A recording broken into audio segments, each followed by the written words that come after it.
Question number 4. Next is question number 4. The question is write 5 pairs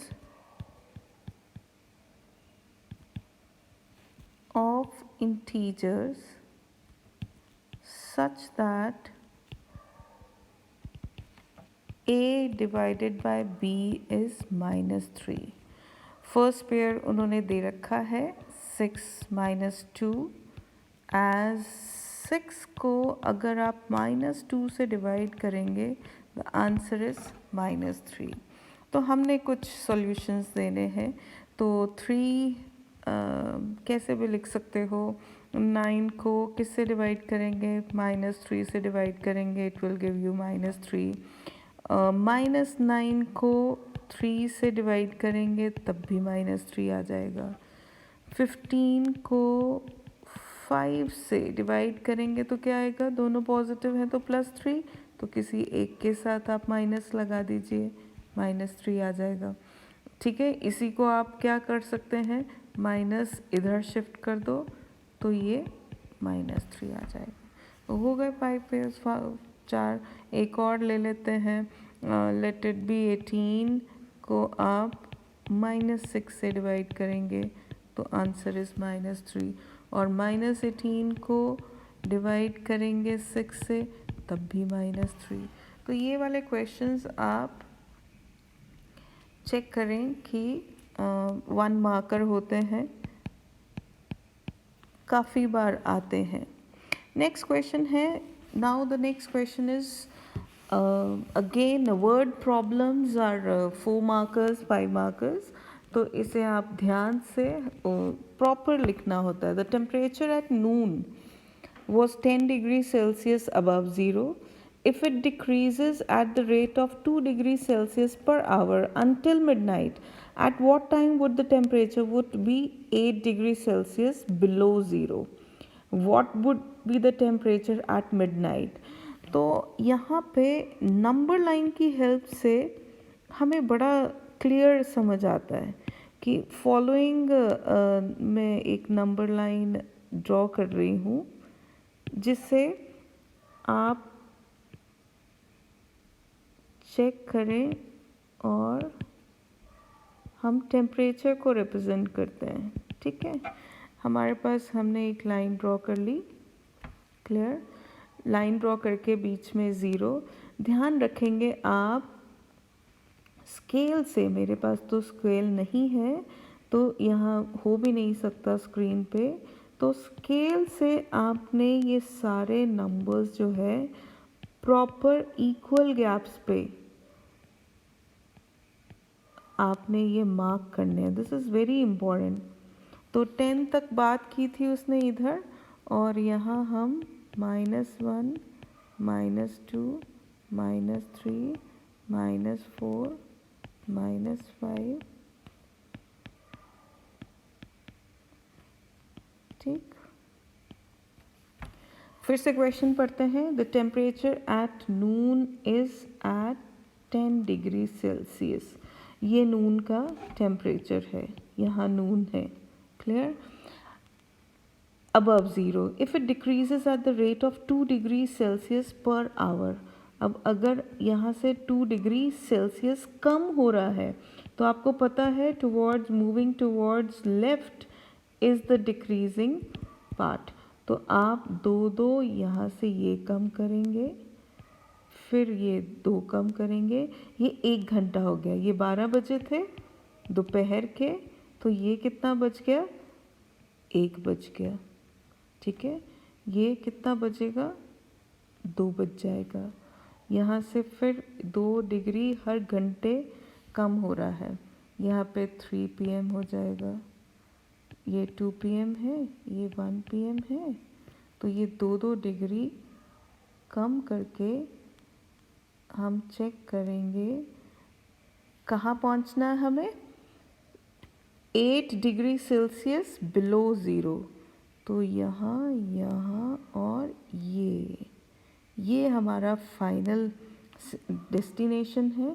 तो यहाँ 4 बजेंगे, यहाँ 5 बजेंगे, यहाँ 6 बजेंगे, यहाँ 7 बजेंगे, यहाँ 8 बजेंगे और यहाँ 9 बजेंगे। Clear?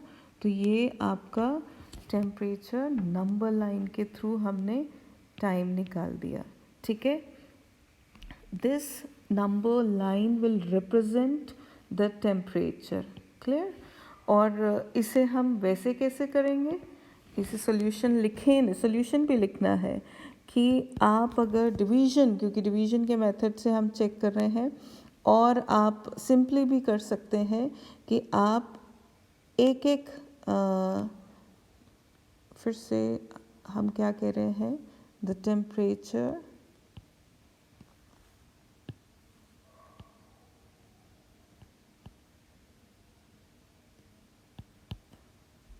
decreases 2 degree Celsius in 1 hour. ठीक है, हर घंटे पे, और मिडनाइट पे कितना होगा? The question is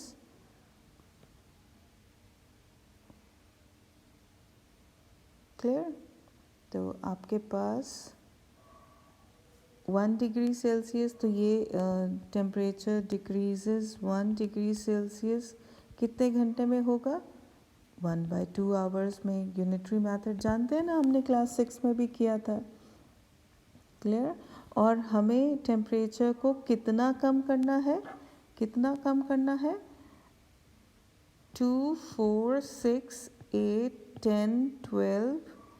This is again I am taking 2, 4, 6, 8, 10, 12, 16 और 18 डिग्री सेल्सियस।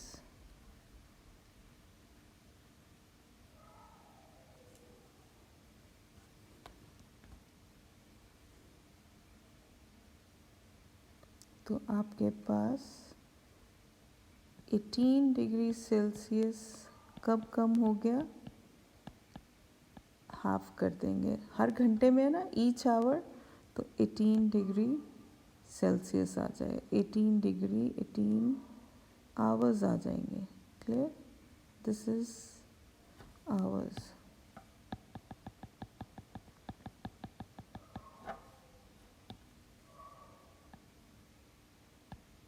क्लियर? तो 18 मतलब 9 आवर्स, और 9 आवर्स कब? 12 बजे से। ठीक है, after 9 hours, after 9 hours the temperature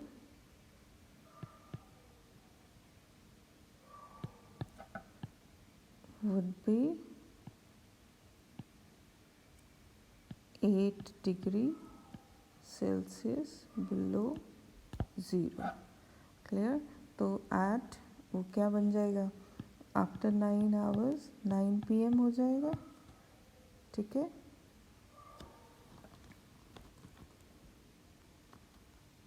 अब उसने कहा what would be the temperature at midnight. तो 9 तो बज गए हैं, after 3 hours at 9 PM temperature कितना है? -8 डिग्री सेल्सियस। और मिडनाइट पे, एट मिडनाइट, तो आप हर घंटे कितना और कर रहे हैं? तो 10, 11, 12, 6 डिग्री सेल्सियस और कम हो जाएगा। This will be -14 degree Celsius. ठीक है, क्लियर? नेक्स्ट क्वेश्चन देखते हैं, क्वेश्चन नंबर 6। यहाँ पे फिर से वही क्लास टेस्ट वाले मार्क्स का शायद उस दिन भी हमने डिस्कस किया था। यहाँ पे +3 मार्क्स दिए जा रहे हैं करेक्ट आंसर में, और -2 मार्क्स दिए जा रहे हैं गलत आंसर पे, और 0 मार्क दिया जा रहा है अगर वो अटेम्प्ट नहीं कर रहा। तो फर्स्ट पार्ट हमारे पास ये है, फॉर राधिका, राधिका ने कितना स्कोर किया? 20 मार्क्स। ठीक है, और उसके करेक्ट आंसर्स कितने हैं? Correct answers is 12। तो क्वेश्चन ये है कि इनकरेक्ट आंसर्स उसके कितने हैं। ठीक है, तो सॉल्यूशन हमारा स्टार्ट करते हैं। मार्क्स जो गिवन है, marks given for correct answers is +3। ठीक है, और उसके करेक्ट आंसर्स कितने हैं? फॉर वन करेक्ट आंसर के लिए +3 है। For 12 marks given for 12 correct answers is 12 × 3 36। ठीक, और टोटल मार्क्स कितने हैं? टोटल मार्क्स हैं 20। इसका मतलब कि इनकरेक्ट आंसर्स के मार्क्स कितने होंगे? इनकरेक्ट आंसर्स के मार्क्स कितने होंगे?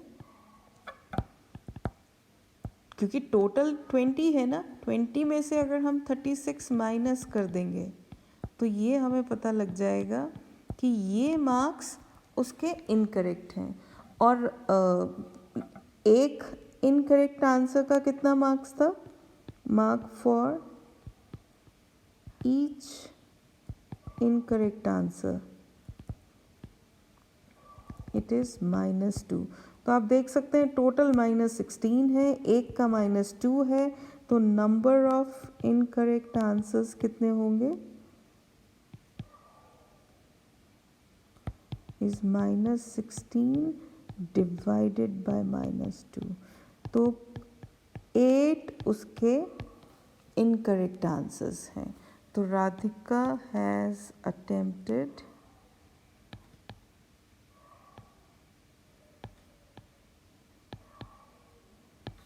8 इनकरेक्ट आंसर्स। ठीक है, और क्वेश्चंस क्लियर? नेक्स्ट अगर सेकेंड पार्ट की बात करें तो मोहिनी की बात की गई है कि मोहिनी का कितना स्कोर है? Mohini scored total is -5। Clear? उसके करेक्ट आंसर्स कितने हैं? 7। और इनकरेक्ट आंसर्स इसके भी बताने हैं।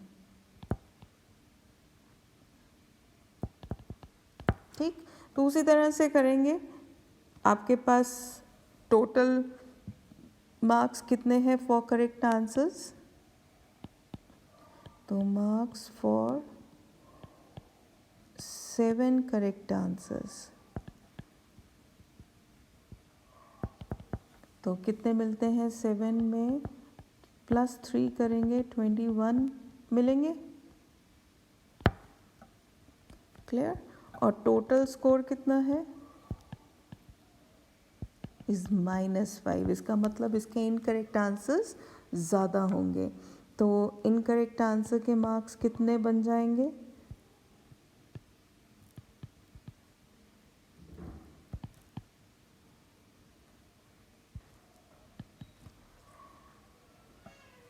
-5 टोटल है, इसमें से 21 मार्क्स हम माइनस कर देंगे तो -26 होगा इसका इनकरेक्ट आंसर्स का। तो एक आंसर का मार्क कितना है? इज -2। तो इसका मतलब नंबर ऑफ इनकरेक्ट आंसर्स कितने हो जाएंगे? -26 डिवाइडेड बाय -2, जो कि आपके पास +13 देगा। तो मोहिनी ने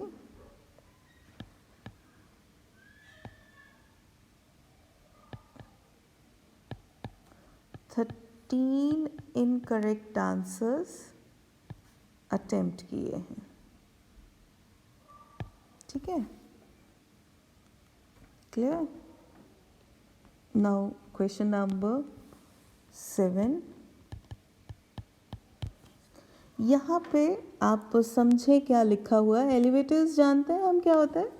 एलिवेटर्स जिसमें वो लिफ्ट जो हम यूज़ करते हैं कई बार मॉल्स में, या मॉल्स हैं तो एलिवेटर बेसिकली लिफ्ट है, और वैसे वो स्टेयर्स वाली को हम एलिवेटर बोलते हैं जो स्टेयर्स चढ़ते हैं। यहाँ पे लिखा है कि an elevator descends into a mine shaft. Mine shaft क्या होता है? जो माइंस होती हैं, कोल माइंस, जो धरती के नीचे जाके हम चीज़ें निकाल के लाते हैं, लाइक कोयला या डायमंड्स एंड गोल्ड माइंस होती हैं। तो यहाँ पे 6 मीटर्स पर मिनट के उसमें वो एलिवेटर लिफ्ट जो है वो नीचे जा रही है। उसने कहा कि अगर वो स्टार्ट करता है 10 above the ground level, how long will it take to reach -350 meters below the ground? तो उसे नीचे कितना जाना है? तो इसकी जो starting, I am writing the solution part only, कि स्टार्टिंग पोजीशन इसकी क्या होगी जहाँ से हमने नीचे उतरना स्टार्ट करना है, वो है 10 metre above the ground. Clear? तो अब उसने कहाँ पहुँचना है, उसका जो फाइनल पोजीशन है वो क्या है, इज़ -350 मीटर, मतलब 350 मीटर नीचे जाना है ग्राउंड से, और हम स्टार्ट हो रहे हैं 10 मीटर उससे। तो टोटल जो हमने डिस्टेंस कवर करना है, वो 10 ऊपर के, धरती के ऊपर के 10 और 350 नीचे के, ठीक है। तो वो कहीं ना कहीं 10 + 350 आ जाएगा, which is 360 metres to cover. Clear? अब हमें दी हुई है स्पीड ऑफ डेसेंट क्या है, that is the 6 metres per minute. हम 1 मिनट में 6 मीटर्स नीचे उतर रहे हैं। क्लियर? आप डिस्टेंस फॉर्मूला भी वो यूनिटरी मेथड भी लगा सकते हो, सीधा आप स्पीड और डिस्टेंस का फॉर्मूला भी लगा सकते हो। अगर डिस्टेंस आपके पास 360 मीटर्स है, स्पीड आपके पास 6 मीटर्स पर मिनट है, तो कितना टाइम लगेगा? टाइम टेकन, क्या फॉर्मूला होता है? Speed is equal to distance upon time. तो टाइम क्या बन जाएगा? Distance upon speed. तो चेक करते हैं कि हमारा काम होता है इससे। 6। क्लियर? ये आपके पास मीटर्स है, ये आपके पास मीटर पर मिनट है, तो ये बन जाएगा, अगर नंबर्स काटें तो ये 60 आ जाएगा और मिनट्स आ जाएंगे। क्लियर? 60 मिनट्स मतलब 1 आवर। तो that means, so the time taken by the elevator to reach destination is 1 hour. Clear? So I think your exercise ends here. तो this is all about exercise 1.4। Hopefully आपको समझ आएगा कि मैंने क्या लिखा है और आपने इसे कैसे नोट करना है अपनी कॉपीज़ में। तो कॉपीज़ में नोट करें, इसकी प्रैक्टिस करें बेटा। Plus minus multiply divide integers में सीखना बहुत ज़रूरी है, तभी हम अगला चैप्टर हम फ्रैक्शंस करेंगे। फ्रैक्शंस तो सिर्फ पॉजिटिव नंबर्स होते हैं, 4th क्लास से आप फ्रैक्शंस पढ़ रहे हैं। तो I will take up the chapter fractions very soon. Thank you.